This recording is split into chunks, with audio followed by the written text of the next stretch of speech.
मित्रों नमस्कार। उच्चारण स्थान की दृष्टि से हिंदी ध्वनियों या वर्णों का वर्गीकरण। उच्चारण स्थान की दृष्टि से मतलब इससे ये स्पष्ट हो रहा है कि हम ध्वनियों का जो उच्चारण करते हैं वो किस स्थान से उच्चरित होते हैं। ये जीव मुख्य यंत्र है, वाग अवयव है, तो इसमें आप देख लीजिए तो यहाँ करण, ये जीव क्या है, ये करण है और वाग अवयव में, और फिर ये नीचे वाला होठ क्या, ये करण है। ठीक है, इसको ध्यान में रखेंगे क्योंकि ध्वनि की प्रक्रिया में वायु, फेफड़े से आने वाले जो प्राण वायु है वो रास्ते में कहीं न कहीं विकृत होती। विकृत होना मतलब उसको अवरोध दिया जाता है, तो वो अवरोध देने का काम कौन करेगा, करण करता है। प्राय ये काम कौन करती है, जीव करती है। ठीक है, तो उच्चारण स्थान की दृष्टि से हिंदी ध्वनियों का वर्गीकरण क्या होगा, जिस स्थान से जिस ध्वनि का उच्चारण किया जाता है वह स्थान उस ध्वनि का उच्चारण स्थान कहलाता है। मतलब ध्वनि के उच्चारण में जिस स्थान से जिस ध्वनि का उच्चारण होता है, ध्वनि के उस स्थान को ध्वनि का उच्चारण स्थान कहते हैं। स्पष्ट है। हिंदी स्वरों का वर्गीकरण किसके आधार पर चले जाए, मात्रा के आधार पर। मात्रा के आधार पर स्वर दो प्रकार के होते हैं, हर्ष, दीर्घ। ठीक है, मात्रा के आधार पर हर्ष, दीर्घ। हर्ष या लघुवर्ण जिस ध्वनि के उच्चारण में अपेक्षाकृत कम समय लगता है, हिंदी में उसे हर्ष स्वर कहते हैं, जैसे अ, ई, ओ। मात्रा क्या, किसी ध्वनि के उच्चारण में लगने वाला समय, किसी ध्वनि के उच्चारण में लगने वाला काल। ठीक है, तो हिंदी स्वरों का जब हम वर्गीकरण करने चल रहे हैं तो पहले हमने किसका किया, मात्रा के आधार पर। मात्रा के आधार पर जो स्वरों के कितने भेद हो गए, दो हो गए, हर्ष और दीर्घ हो गए। तो हर्ष के लिए क्या बताए, जिस ध्वनि के उच्चारण में अपेक्षाकृत कम समय लगता है, हिंदी में ऐसे स्वर को हर्ष स्वर कहते हैं। वो कौन कौन से हैं, अ है, ई है और ऊ है। ठीक है, अब आ जाइए जो दीर्घ स्वर, जिस ध्वनि के उच्चारण में अपेक्षाकृत अधिक समय लगता है, ऐसे स्वरों को दीर्घ स्वर कहते हैं, जैसे आ, ई, ए, ओ, औ, आ, ई, ऊ, ए, औ, आ। ठीक है, स्पष्ट है। लेकिन यहां जो है जब मात्रा के आधार पे कहा गया तो सीधी सी बात जान लीजिएगा कि ध्वनि में लगने वाला जो समय है, स्पष्ट है, जीव के आधार पर। ये हमारी जीभ है। तो ऐसी स्थिति में जिह्वा को तीन भागों में बांट देते हैं, अग्रभाग एकदम आगे वाला, मध्य भाग, पश्च भाग। अग्रभाग, मध्य भाग मतलब अगला भाग, बीच का भाग, पीछे का भाग। ठीक है, तो अब ऐसी स्थिति में जीभ के आधार पर जब हम विभाजन करेंगे तो कुछ स्वरों के उच्चारण में जीभ का अगला भाग काम करता है, तो उसको क्या नाम दिया, अग्रभाग। कुछ स्वरों के उच्चारण में जीभ का मध्य भाग काम करता है, तो उसको क्या नाम दिया, मध्य भाग। और कुछ स्वरों के उच्चारण में जीभ का पश्च भाग, पिछला भाग काम करता है, उसको क्या नाम दिया, पश्च भाग। इस प्रकार स्वर तीन तरह के माने गए, अग्र स्वर, मध्य स्वर, पश्च स्वर। अग्र स्वर के पास जाते हैं तो अग्र स्वर कौन से हैं, ई, ए। क्या होता है, गला थोड़ा सा बैठ रहा है और जीभ का जो अंदर वाला भाग है वहां थोड़ी सी जीभ मोटी हो रही है और ध्वनि का उच्चारण हो रहा है। ई, ए ए। ठीक है, स्पष्ट है, एकदम उल्टा है। मतलब अग्रभाग में आपको जीवा नोक समझ में आ रहा होगा, नहीं, जीवा का जो नीचे वाला भाग है ये अग्रभाग है, ध्यान दीजिएगा, ध्यान देने का विषय है। फिर क्या है, आ। जब हम कहते हैं अ, तो अह कहते ही आप देख लीजिए जीभ का जो बीच वाला भाग है वो फूलता है ऊपर की तरफ, अह। ठीक है, फिर पश्च स्वर, ओ ओ आ आ, ओ। आप देख लीजिए कि जैसे जो है वो हमारी जीभ आगे की तरफ आती है, थोड़ी सी लोच खा के ऊपर होती है, और अंदर से आने वाली जो प्राणवायु है वो उससे अवरुद्ध होती है और ध्वनन होता है। क्या, ओ ओ। आप देख लीजिए जीभ सतह जो है नीचे वाले दांत से ऊपर उठ करके मुड़ करके जा रही है, ओ आ। ठीक है, तो यहाँ हमने बंटवारा किसका किया, हमने जो मात्रा के आधार पर किया, जीभ के आधार पर किया। इसके बाद जो नाक और मुंह से जो प्राणवायु निकलती है, उस नाक और मुंह से प्राणवायु के छूटने के आधार पर, मतलब प्राणवायु के निकलने के आधार पर, जिन स्वरों के उच्चारण में प्राणवायु हवा केवल मुंह से नहीं निकलती, उसे मौखिक या निरानुनासिक स्वर भी कहते हैं। ठीक है, क्योंकि देख लीजिए कि जो संरचना हुई है, इस बात को आप ध्यान दीजिएगा, क्योंकि कान सुनने के लिए है, नाक जो है सूंघने के लिए, मतलब कि श्वसन क्रिया के लिए है, अब मुख का अपना काम खाना पीना है। लेकिन नहीं, दुनिया की सबसे प्राचीन रिसाइकलिंग कहते हैं कि हमने क्या किया, ऑक्सीजन ले लिया फेफड़े में, अब इसके बाद उसको उसी का प्रयोग जो है हम किस में कर रहे हैं, ध्वनन में कर रहे हैं। ठीक है, तो यहाँ आपसे जो चल रही थी कि हवा के नाक और मुंह से निकलने के आधार पे, तो नाक और मुंह से जो हवा निकलेगी उसे क्या, निरानुनासिक स्वरों का उच्चारण वहां से होगा। जिन स्वरों के उच्चारण में प्राणवायु केवल मुंह से नहीं निकलती बल्कि मुख और नाक दोनों से निकलती है, उसे क्या कहते हैं, निरानुनासिक स्वर कहते हैं। ये कौन से हैं, अ, आ, ई, उ, ए, ओ, औ। जिन स्वरों के उच्चारण में हवा नाक से भी निकलती है उन्हें अनुनासिक स्वर कहते हैं। स्वरों में अनुनासिक जो है स्वर देखिए जो है, अ, आ, उ, ए, ओ। क्या होता है, जीभ मोड़ रही है, जीभ मोड़ रही है, जो ऊपर गड्ढा वाला भाग है उसमें वो जा रही है, उतर रही है, और प्राणवायु जीभ के बगल से पश्च से, दोनों पश्च मतलब दोनों तरफ से निकलती हुई और थोड़ी सी नाक से निकल रही है। ठीक है, उसे क्या कहते हैं, उसे अनुनासिक स्वर कहते हैं। ठीक है, अब जो है ओष्ठ के आधार पर, ओष्ठ ये ओठ जो है हमारे यहाँ, तो ओष्ठ की स्थिति के आधार पर कुछ स्वरों के उच्चारण में ओष्ठ वृत्तमुखी गोल वृत्त की तरह हो जाते हैं, कुछ स्वरों के उच्चारण में ओष्ठ वृत्तमुखी या गोलाकार होते हैं। इस आधार पर इसे जो है क्या कहते हैं, इसे जो है वृत्तमुखी और अवृत्तमुखी, मतलब इसके भी दो भेद कर देते हैं। कुछ स्वरों के उच्चारण में ओष्ठ वृत्तमुखी या गोलाकार होते हैं, इस आधार पर इसके भी दो भेद होते हैं, वृत्तमुखी और अवृत्तमुखी। वृत्तमुखी उ, ओ, आओ, आ, उ, जैसे हम कहते हैं ओ, आओ, आ। देख लीजिए पूरा जब अपना होठ क्या है, वो गोल जैसा है। अवृत्तमुखी अ, आ, ई, ए, होठ कैसा, वो फैला हुआ है। क्या हुआ, वृत्तमुखी अवृत्तमुखी। इस आधार पर हमने जो क्या किया, स्वरों का विभाजन कर दिया।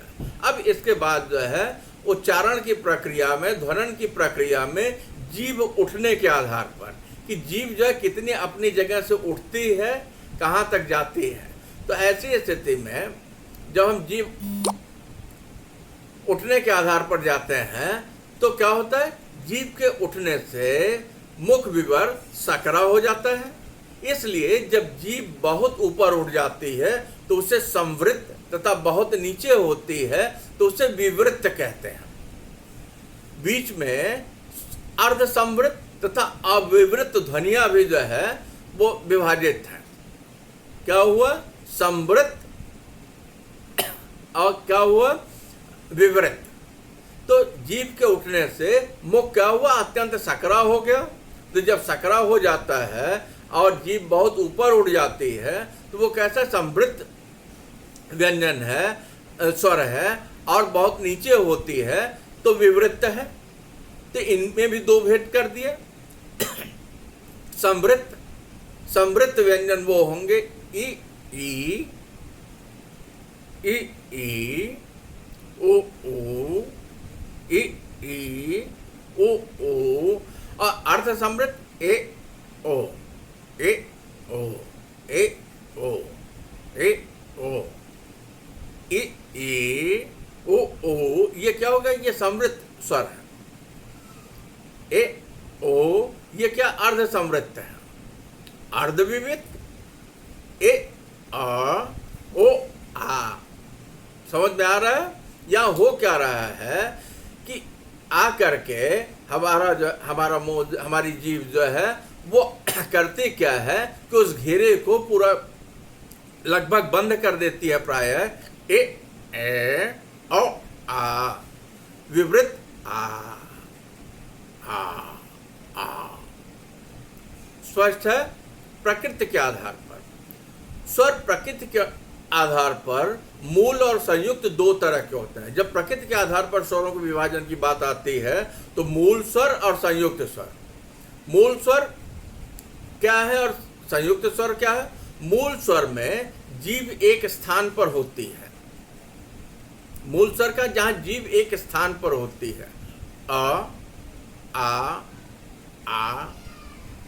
ई ऊ ए ओ। ये क्या? ये मूल स्वर है। जीभ कहाँ जा रही है? जीभ जो है हमारे दांत के पीछे जो खुरदुरा वाला भाग है वहीं पे है। आ ई ऊ ए ओ।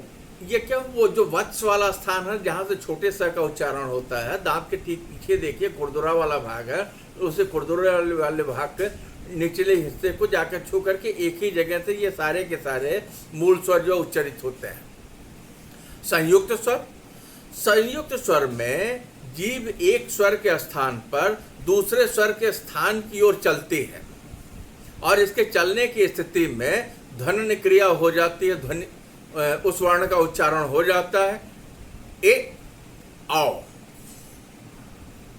ध्यान दीजिएगा, संयुक्त स्वर में जीभ एक स्थान से दूसरे स्थान की ओर चलती है और इस चलने की स्थिति में उस ध्वनि का उच्चारण हो जाता है। जैसे ए आओ, मतलब यहां जीभ रुकी नहीं, मूल स्वर की तरह। ए मतलब वो फटाक से चलती है और आकर के मूल स्वर के स्थान को स्पर्श करती है। जैसे स्पर्श करती है ध्वनि की क्रिया हो गई आओ। क्या हुआ? स्पर्श करने के लिए आगे बढ़ रही थी, स्पर्श नहीं कर पाई थी कि ध्वनि की क्रिया जो है हो गई। ठीक यही स्थिति जो है आप जान लीजिए कि अब जो है व्यंजनों के लिए आ जाए तो हिंदी व्यंजनों का वर्गीकरण, स्वरों का वर्गीकरण हमने कर लिया। अब हिंदी व्यंजनों का वर्गीकरण।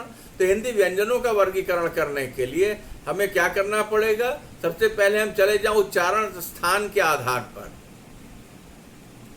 क्योंकि जैसे स्वरों में हमने देखा कि स्वरों का अपना उच्चारण स्थान है, ठीक वही स्थिति व्यंजनों में, और व्यंजनों में ज्यादा और स्पष्ट है कि स्वरों में तो क्या स्वयं राजन्ते इति स्वरा, मतलब कंठ से आने वाली प्राणवायु कहीं भी अवरुद्ध नहीं हो रही है और वो उच्चरित हो जा रही है।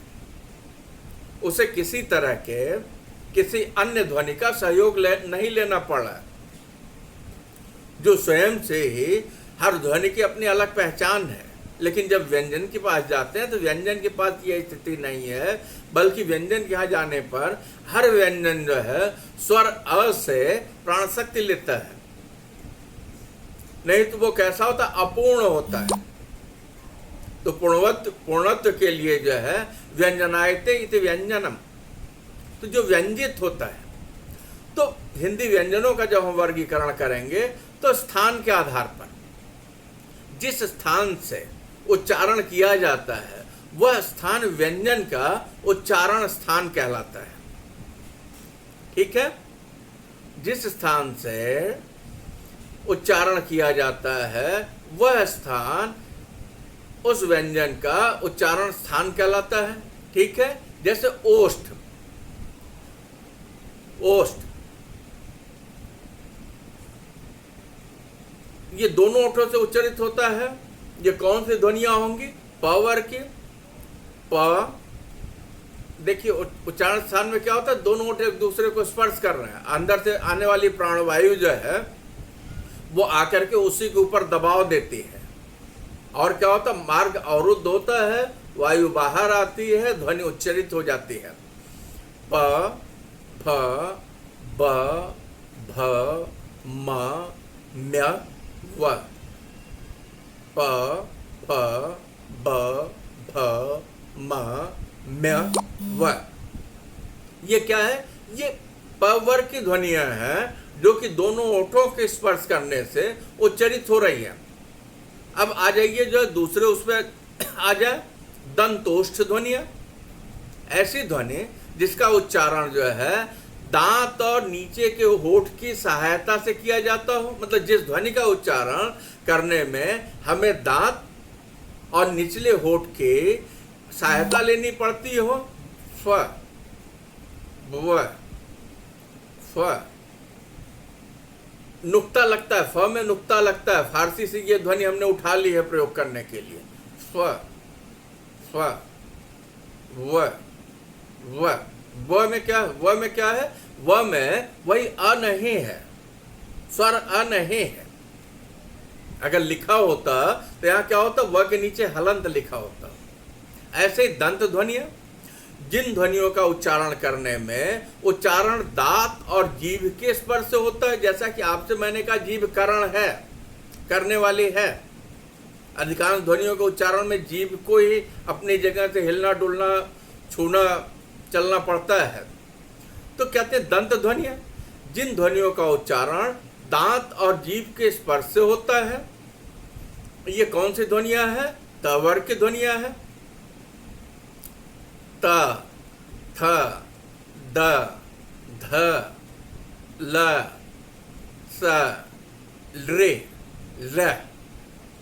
क्या हुआ? त वर्ग की ध्वनियां, त, थ, द, ध, ल, स, री, ल।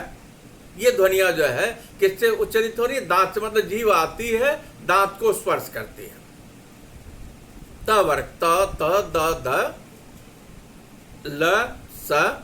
ठीक है, वत्स ध्वनियां, जीभ के ठीक पीछे जो खुरदुरा वाला भाग है उसको क्या कहते हैं? वत्स स्थान कहते हैं। यहाँ जो है एक बहुत स्पष्ट ध्वनि छोटा स, जिसको सात का स है, इसका उच्चारण होता है। तो वत्स ध्वनि, जिन ध्वनि का उच्चारण मसूड़ों के पास जीभ के स्पर्श करने से होती है, जैसे न, न्य, र, ल, ल्य, स, ज, ज, स, र, ल, न्य, न। यहाँ आप देख लीजिए जीभ जाती है दांत के ठीक पीछे, वही जो खुरदुरा वाला स्थान है कि नहीं? वत्स स्थान उसको कहते हैं, वत्स्य। तो ऐसी स्थिति में ये वहां जाती है और उसे स्पर्श करती है। तालव्य ध्वनियां, जिन ध्वनियों का उच्चारण जो है कठोर तालु और जीभ के स्पर्श से होता है, ऐसी ध्वनियों को क्या कहते हैं? तालव्य ध्वनियां करते हैं। ये ध्वनियां कौन सी हैं? ऐसी ध्वनि जिसका उच्चारण तालु के उपयोग से होता है। च वर्ग के, च, छ, ज, झ, य। च, छ, ज, झ, य। ये क्या है? ये पांच ध्वनियां जो है ये तालव्य ध्वनियां, पूर्व तालव्य ध्वनियां। अगला भाग मूर्धा तथा तालु अर्थात जीभ तालु के पिछले भाग को स्पर्श करते हैं। पूर्व तालव्य ध्वनि क्या है? ट वर्ग, ट, ठ ड ढ अण ड ढ, ट ठ ड ढ अण ड ढ। ठीक है, ये पूर्व तालव्य ध्वनियां है। अब इसके बाद जो है हम और आगे चलते हैं तो क्या है, जिह्वामूलीय ध्वनियां। ऐसी ध्वनियां जो जीभ की जड़ या मूल भाग से उच्चरित होते हैं। जब वही पिछला भाग यहाँ मतलब श्वास वायु श्वास नली से या भोजन नली से जैसे हम ऊपर चलते हैं क क्या होता है, जीभ का वो मूल पिछला वाला जो भाग है वो मोटा होता है, ध्वनि जो है क्या होती है, घर्षित होती है, और उस घर्षण से जो है क का उच्चारण होता है। स्वर यंत्र मुखे, गले के भीतर स्वर यंत्र के मुख से उच्चरित होती है हा हा हा हा। ठीक है, प्रयत्न के आधार पर हमने स्थान के आधार पर विभाजन कर दिया। अब जो है व्यंजनों का प्रयत्न के आधार पर हम विभाजन करते हैं। किसी व्यंजन के उच्चारण में जो प्रयत्न किया जाता है उसे प्रयत्न कहते हैं। ऐसी स्थिति में स्पर्श व्यंजन क्या किया, अब उसके जो है उपभाग हम करते चले जा रहे हैं। मतलब किसी ध्वनि के उच्चारण में हमें प्रयत्न करना पड़ता है, तो जो यत्न हमें किया जाता है उसे हम क्या कहते हैं, प्रयत्न कहते हैं। स्पर्श व्यंजन, जिस ध्वनि के उच्चारण में एक अंग दूसरे को स्पर्श करे। ध्यान दीजिएगा, जिस ध्वनि के उच्चारण में एक अंग दूसरे को स्पर्श करे। ये स्पर्श करने वाला जो है वो अंग कौन सा होगा, ये जीभ होगी। जैसे क ख ग घ ट ठ ड ढ त थ द ध प फ ब भ। इसमें आप देख लीजिए जो है वो कह रहा है कि एक अंग दूसरे को स्पर्श कर रहा है। बहुत स्पर्श सामने जो दिखाई पड़ रहा है, प फ इसमें ओट चिपक रहा है, नहीं तो प्राय अंदर क्या हो रहा है, अंदर जीभ अपना काम कर रही है भाई। मतलब जब एक अंग जो दूसरे अंग को स्पर्श करे तो उसे क्या कहते हैं, स्पर्श व्यंजन कहते हैं। ठीक है, अब इसके बाद जो है संघर्षी। संघर्षी संघर्ष करते हुए, घर्षण करते हुए, रगड़ते हुए। तो जिस व्यंजन के उच्चारण में एक अंग दूसरे अंग के इतना निकट आ जाए, इतना नजदीक आ जाए कि बीच से निकलने वाली जो प्राणवायु है वो हवा घर्षण करती हुई या संघर्ष करती हुई बाहर निकले। जैसे वो कौन सी ध्वनियां है, फ व श ज श ख ग ह। इन ध्वनियों के उच्चारण में हम देख रहे हैं कि लगभग जो है वो ध्वनियां जब आती हैं तो वो अपने उच्चारण स्थान को, अपने उच्चारण स्थान और मार्ग में बाहर से अंदर से आने वाली जो प्राणवायु है उसे ज़्यादा मेहनत करना पड़ता है, रगड़ना पड़ता है, घर्षण करना होता है। वो क्या हो गया, वो संघर्षी ध्वनि हो गई। स्पर्श संघर्षी, जिनके उच्चारण में दो अंग एक दूसरे को स्पर्श करने के साथ ही जब वे एक दूसरे से दूर हटने लगे तो हवा कुछ देर तक अंगों के समीप रहने के कारण घर्षण करती हुई निकले। जैसे च छ ज छ। ये क्या है, ये स्पर्श संघर्षी व्यंजन है। फिर क्या, नासिक, जिसके उच्चारण में हवा नाक से निकले। ड इय अण न न्य म म्य। ये कैसी कि नासिक की ध्वनि है जिसमें प्राणवायु जो नाक के मार्ग से वो बाहर निकलते। पार्श्विक, जिन ध्वनि के उच्चारण में जीभ बीच में स्पर्श करे और हवा एक या दोनों भागों से निकले। जैसे रोटी को मोड़िए, जीभ मुड़ेगी। जैसे ल ल, मतलब प्रयास करके देखिए, ल। जैसे ल कहते हैं जीभ अंदर की तरफ मुड़ती है और प्राणवायु जो आने वाली है दोनों बगल से जो उसके रास्ते से निकल जाती है। ल ल ल उच्छिप्त, जिस ध्वनि के उच्चारण में जीभ ऊपर उठकर झटके के साथ नीचे आए वो व्यंजन कौन सा है? वो व्यंजन उपक्षिप्त व्यंजन है, जैसे ड ढ। उच्छिप्त व्यंजन क्या? जिस ध्वनि के उच्चारण में जीभ जो है तेजी से नीचे, ड ढ। प्रकंपित, जिस ध्वनि के उच्चारण में कंपन हो, र र। प्रयास करके देखिए, र र। बहुत नीरस सब्जेक्ट है लेकिन बहुत ही मजेदार है, बहुत ही मौजू है। र र। संघर्षहीन सप्रवाह, जिस ध्वनि के उच्चारण में प्राणवायु बिना संघर्ष के निकलती है, इन्हें अर्ध स्वर भी कहते हैं। जिस ध्वनि के उच्चारण में प्राणवायु बिना संघर्ष के निकलती है, ये कौन सी ध्वनियां हैं? य व, य व। घर्षण नहीं हो रहा है कि नहीं? इन्हें अर्ध स्वर भी कहते हैं। प्राणत्व के आधार पर, मतलब ध्वनि के उच्चारण में खर्च होने वाली जो प्राणवायु है, प्राण का अर्थ है हवा, तो जिन व्यंजनों के उच्चारण में हवा कम निकलती है उन्हें अल्प प्राण, तथा जिन व्यंजनों के उच्चारण में हवा अधिक निकलती है उन्हें महाप्राण व्यंजन कहते हैं। अल्प प्राण व्यंजन है क, ग, च, ज, य, ट, ड, अण, त, द, न, प, ब, म, य, र, ल, व, ड। इसको कह दें तो सीधी सी बात है, एक बात समझ में आती है कि क, ग, य, मतलब पहला, दूसरा, पांचवा, मोटे तौर पर याद रखने के लिए।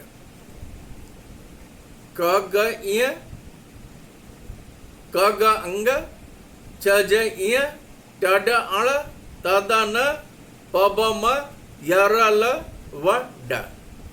ये क्या है? ये अल्प प्राण व्यंजन है। महाप्राण, जब पहला, दूसरा और पांचवा जो अल्प प्राण होगा तो स्वतः स्पष्ट है कि उसका दूसरा भाग महाप्राण है, तो वो कौन सा होगा? वो होगा जो है तीसरा और चौथा। वो कौन सा है? सॉरी, वो कौन सा है? दूसरा होगा। तो क्योंकि क, ग है तो ख और घ बचा। अगर अल्प प्राण जो है पहला, तीसरा और पांचवा है तो महाप्राण कौन सा होगा? दूसरा और चौथा। क्या? जैसे जो ख, घ, छ, झ, ठ, ढ, ध, न्य, फ, भ, म्य, ल, ढ। मतलब यहां मोटे तौर पे आप जान लीजिए, पहला,